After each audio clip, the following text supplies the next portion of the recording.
So Vlad is confused about the Crimean War. Shall we help him to understand? Okay, I'm going to tell you some true information about the Crimean War, so listen carefully. The Crimean War started in October 1853. That's roughly 170 years ago. And it ended in February 1856. It lasted about 2.5 years. It was fought in the Crimea.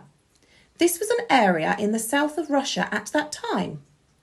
On one side was England, France and Turkey. They were fighting against Russia. Around 500,000 soldiers died in the Crimean War, but actually more soldiers died from diseases, especially one called cholera, than were actually killed fighting. Now you know the information about the Crimean War. You can help Vlad out, as I think he got himself in a muddle.